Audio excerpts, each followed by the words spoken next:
The Gravers, the arm of justice. They seemed unstoppable. I've asked a lot of the kid, but this is something he's done on his own. A sip of lunkhead liqueur'll toughen you up. Too bad it's like drinking a saddlebag. Ever felt a Zolwood gourd, like picking up broken glass barehanded? At Zolwood Grove, marshals learned to make every shot count. The trick was to pop all those nasty gourds without wasting ammo. A man who fell on his hindquarters in the grove wouldn't soon hear the end of it. Kid takes a little personal time for just him and his favorite musket. Stabsinthe is like drinking a cool breeze. Just don't go spitting needles everywhere. The orchard grew over so quick, the marshals made it worth clearing out. Most marshals didn't get far on their first few tries. They kept on training till they mastered those muskets. Marshals did more than just stand around shooting, of course. It took a keen eye, not an itchy trigger finger. The best of the best cleared the course in just a few shots. Kid probably could have made himself marshal one day. The yard rewarded only those who put in an effort. No use praying to the gods these days. No time for it either. Kid says a little prayer anyway. Couldn't hurt, right? The gods ain't gonna catch you if you fall. Folks used to make pilgrimage here to pay their respects to Pith, the bull.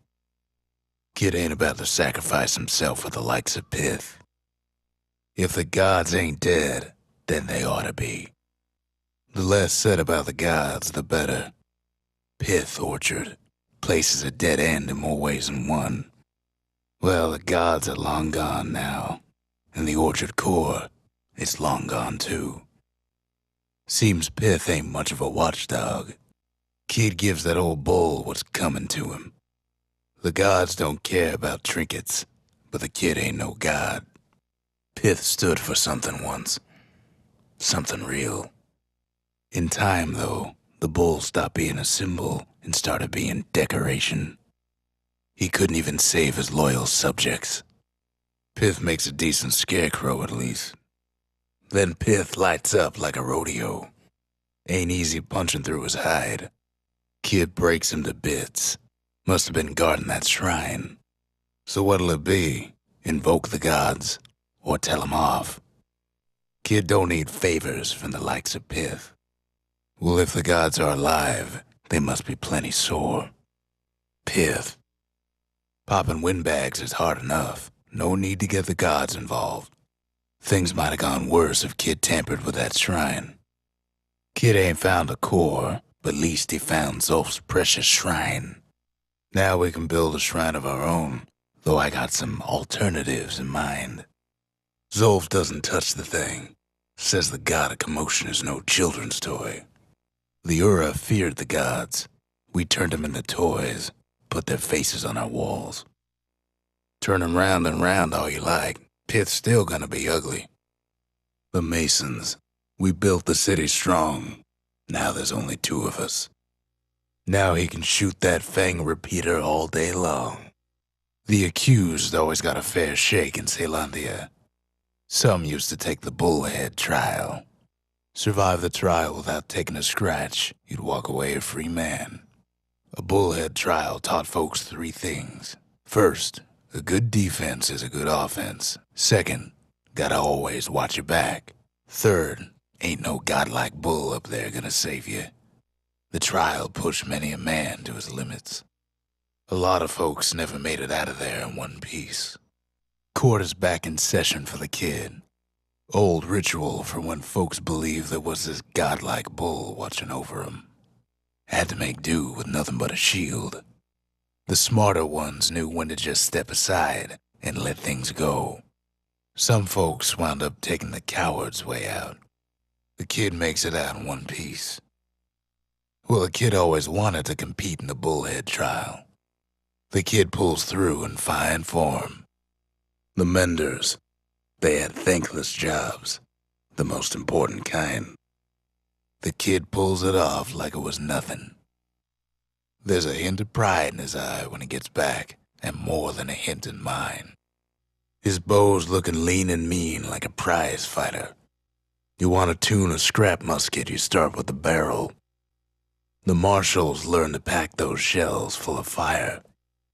To master the musket, you gotta get rid of the recoil. That's the Langston River. Used to cut all the way to the wild. Think it was bad then. The Langston River flowed free and wild till the calamity drank it all up. Maybe all that water just grew wings and flew off. He takes a hard hit, but he ain't finished. The river's such an overwhelming place. Well, the river ain't coming back just by talking about it. Riverbanks swarming with windbags. They're so bent on finding the core they hardly notice the kid. Lucky for him, a certain famous ferry barge is still afloat. Weepin' Nellie. She sends some squirts crying home as she leaves port. Maybe Nellie knows the way to the core. Maybe she can slip right past all the clamor on the coast. Or maybe not. The security skiff pulls up portside. Nellie's just another windbag to those guns.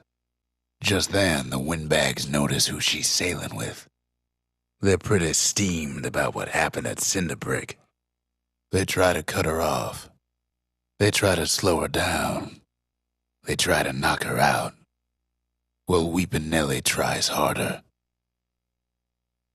Try as she might, though, she hits a snag. Kid's gotta help her get untangled. Favors for favors. Least she picked a good spot for a break, 'cause the core's right there.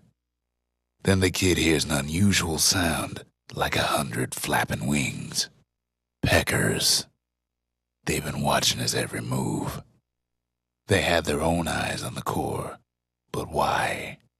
Well, kid ain't got time to think it over just yet. He finds Weepin' Nellie raring to go. Turns out she's got a special surprise for when the waters get rough.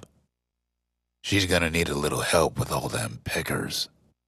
Crafty things think they're king of the roost now. Rest of us only wish we could fly in times like these.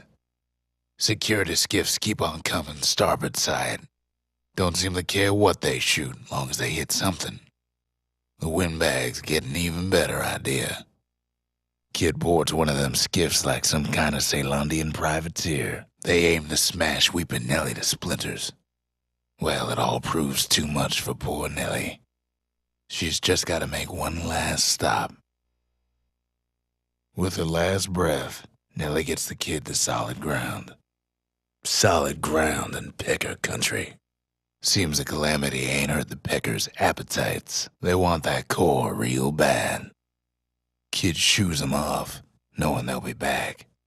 Know how many times Kid nearly fell off the barge back there? Something like 15 times. Now, listen close. You should remember this next part. Why go to Prosper Bluff? Used to take an enterprising man or a plain old fool to venture out that far. The city was the most beautiful place in the world. We all knew that. But on the other hand, some folks just yearn to see the things they're told they can't. And that's why you go to Prosper Bluff, ain't it? There the kid hears something he ain't heard in a long while. How's it go again? Yeah, that's the one. Well, no point explaining what happens next, right? Suffice it to say, kid ain't coming home empty-handed. And besides, it's like the song goes. They'll be here before too long. We darn near celebrated when the kid got back, didn't we? Zolf never thought he'd see a fellow or again. We become fast friends. Calamity has that effect on people. But there was more to be done. There was one last core to find. Most of the Ura never got a taste of Ceylondia's fine goods, unless they were born and raised in the city like Zia here. Sure, the world's all gone to pieces farther than the eye can see, but leave it to this gal to point out the amazing view. Girl tried to run away from home one time, but the marshals stopped that, didn't they? So many secrets in there and she can't even read it, her father's own journal. If only I'd known half the secrets of the calamity were tucked away in that book, I'd have worked to translate it right away. A scientific journal written in Zolf's native tongue. He learned so much from it. Too much. He ain't all that shy.